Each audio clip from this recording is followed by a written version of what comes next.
What if the future of artificial intelligence isn't bigger, but smaller? What if the most powerful breakthrough in AI doesn't come from a trillion-dollar data center, while we build machines that consume megawatts of power? So maybe the real question isn't how to scale AI. Maybe it's whether we've been building it the wrong way all along.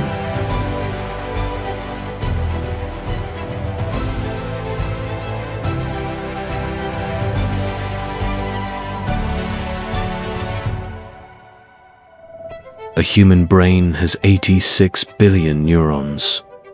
Current supercomputers require megawatts. But the honeybee, a brain the size of a pinhead. 1 million neurons. That's the entire brain of a honeybee. Meanwhile, our most advanced AI systems require megawatts of electricity and warehouse-sized data centers. Yet this tiny organism can navigate vast landscapes, remember routes, and return home with perfect accuracy. No GPS, no map, just biology. To do what a bee does. Humans built this.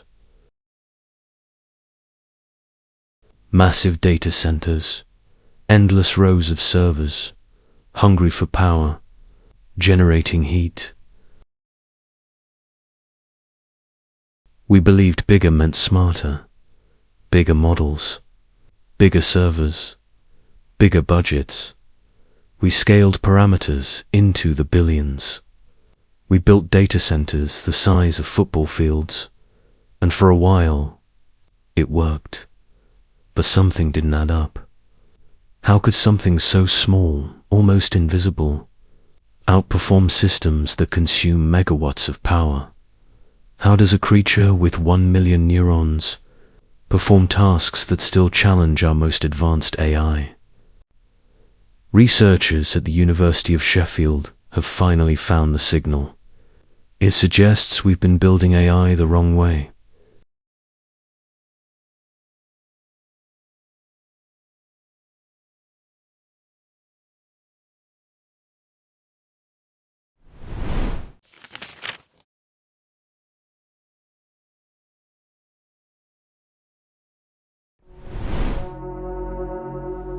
Professor James Marshall built a digital model of a bee brain. They discovered that bees don't just look passively, they move. Specifically, they oscillate their heads. This movement helps them shape visual information and calculate depth. It's called active vision. Unlike a static security camera, the bee uses its body to process data. Movement is the algorithm.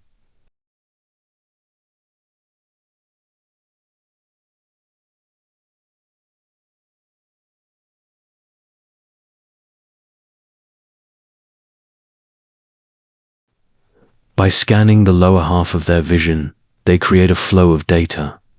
This allows them to recognize patterns efficiently. Tests showed this simple model could even recognize human faces, with a fraction of the computing power we use today. Professor Lars Chitka noted the required neurons were surprisingly small. We don't need big brains. We need smart bodies. This challenges the entire industry. We are stuck in a hardware arms race, but nature has a different blueprint. The Sheffield model proves efficiency beats brute force. And this leads us to the next evolution of machines.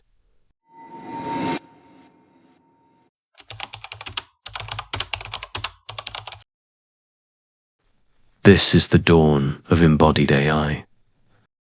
Imagine a drone the size of a bumblebee. No cloud connection. It carries a neuromorphic chip, a physical replica of the bee's neural network. It processes everything on board. Current robots need GPS and LiDAR. They are heavy and blind without satellites. This new breed is different. Because it uses active vision, it requires almost no power. It can stay airborne for hours, independent of us. Here is the signal. Independence. If a robot can navigate and think on its own, it doesn't leave a digital footprint. It doesn't send data to the cloud. It doesn't need 5G. It is an edge AI device, living in the real world. What if we mass produce this? Not just one, but millions. Cheap, disposable, and intelligent. This brings us the most critical question of our time. What happens when the surveillance,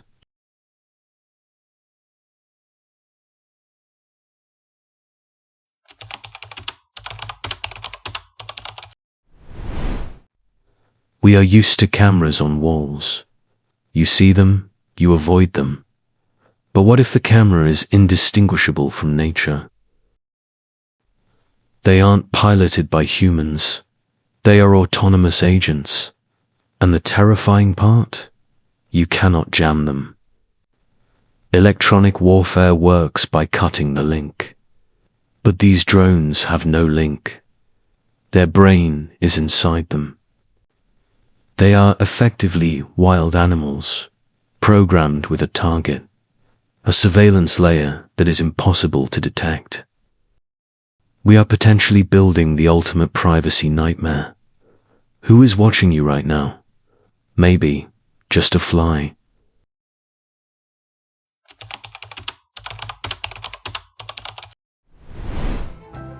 But future signals is not just about fear. This technology could save us. Think of search and rescue in disasters. Where GPS fails, these drones use active vision to map the unknown, finding survivors in the dark.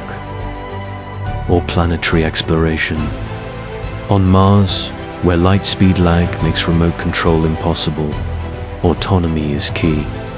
We are moving from big data to big reality. Biology has spent millions of years perfecting this. The question is no longer can we build it? It's who controls the swarm. Thanks for watching Future Signals.